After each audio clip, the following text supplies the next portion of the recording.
So before you even lift this object you're about, or move this object, I want you to ask yourself first, can you actually lift this object? Because if you can't, I'd rather have you get some help than actually injure yourself in the process. And number two, can you lighten the load?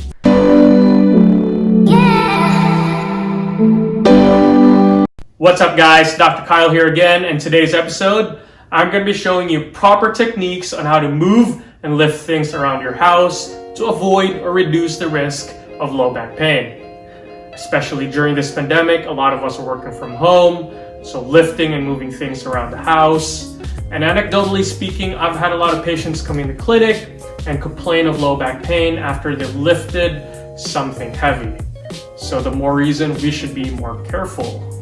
And facts about low back pain: America spends at least $50 billion on back pain alone each year, and 1/2 of working Americans have admitted to back pain symptoms each year. So I was compelled to make this video so you don't have to go to a physical therapist, go to your doctor, or go to a chiropractor and avoid and reduce the risk of back pain. So before you even lift this object you're about, or move this object, I want you to ask yourself first, can you actually lift this object? Because if you can't, I'd rather have you get some help than actually injure yourself in the process. And number two, can you lighten the load? So which means if it's a box, there's a bunch of books inside the box, remove some books and take 2 trips, because I'd actually have you do a couple more trips than actually injure yourself in the process of just doing one big trip and carrying this very, very heavy load. Okay? So without further ado, let's get to it. The important thing you need to remember is that when you round your back or twist your spine, when you pick something up off the floor, this puts a lot of pressure in your low back, which can eventually lead to pain or injury. When you're lifting moderate to heavy loads, use this technique, also known as the Sumo lift. Position your feet a little bit more than shoulder width and point your toes out just a little bit. Not too much though. About 30 degrees should be okay. Step 2, bend your hips and knees, making sure your knees don't go over your toes. If bending using your hips is difficult, try practicing hip bends or hinging. You do this by pretending you're closing a drawer with your butt. Practice this until it becomes natural to you. It may not come natural to begin with, but the more you do it, it'll be second nature. So give this a couple of tries. Good luck, you got this. Step number 3, keep your chest up and head up so that your back remains straight. Remember, rounding your back is bad for your low back. Number 4, engage your core muscles before lifting. Your core are a group of muscles around your trunk and legs that protect your low back. You can engage these muscles by pretending that someone is about to punch you in the stomach, making your abs hard. This automatically protects your low back, so practice this a few times.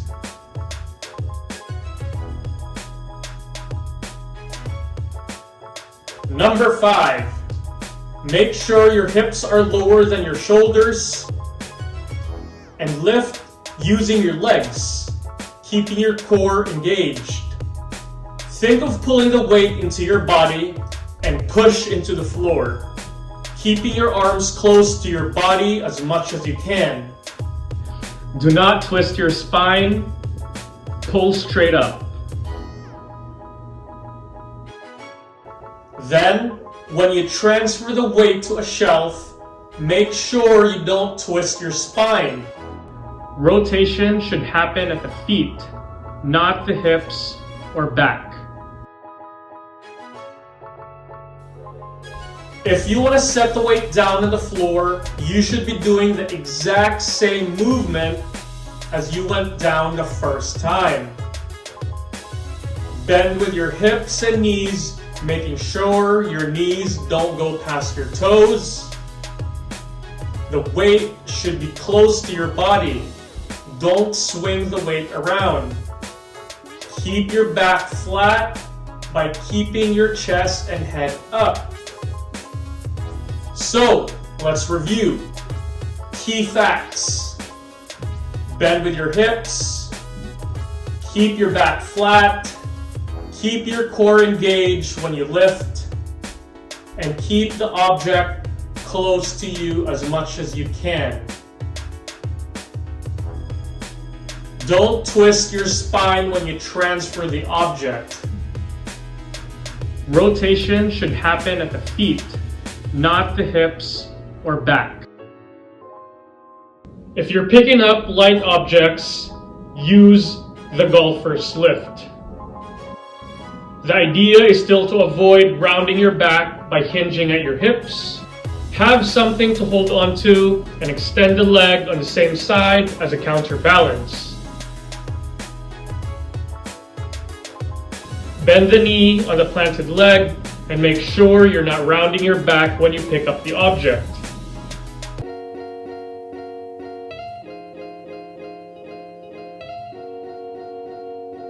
You can also hold onto a counter and bend your knees as you pick up the object. The idea is to take the load off your lower back when you have something to hold on to.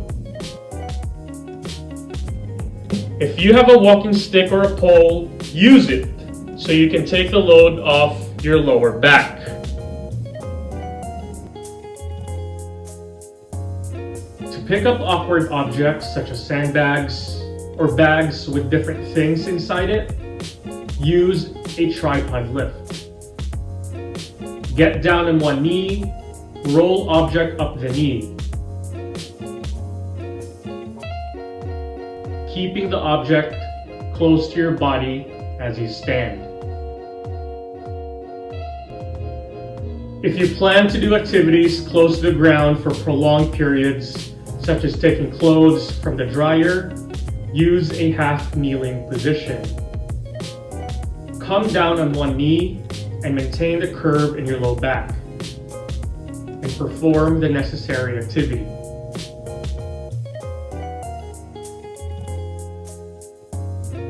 Make sure to take breaks and switch positions so you don't stress your knee too much. Use a pillow under your knee if you have to.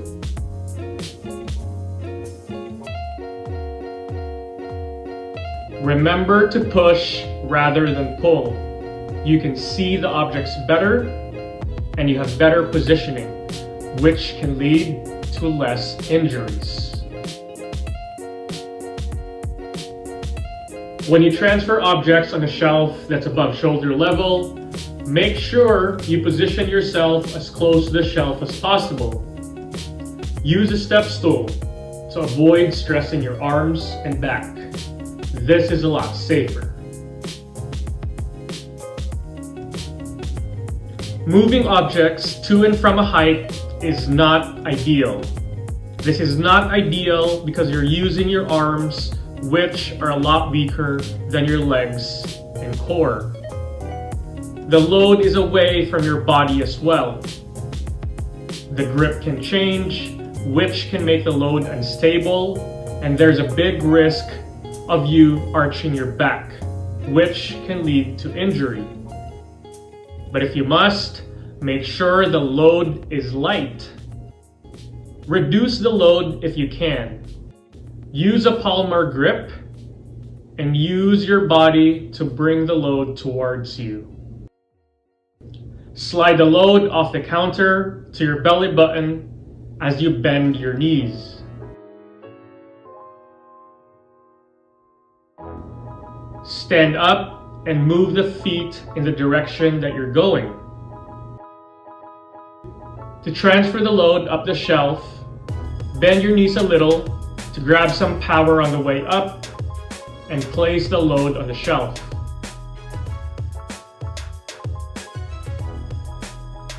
For heavier loads, make sure you're staying close to the load. Remember to push rather than pull. You can see the objects better and you have better positioning, which can lead to less injuries. Okay, that's it. I hope you enjoyed this episode and you learned a thing or two. And I just want to let you know again that this may not be second nature to you, but the more you do it and the more you implement these guidelines, the more these will be second nature to you.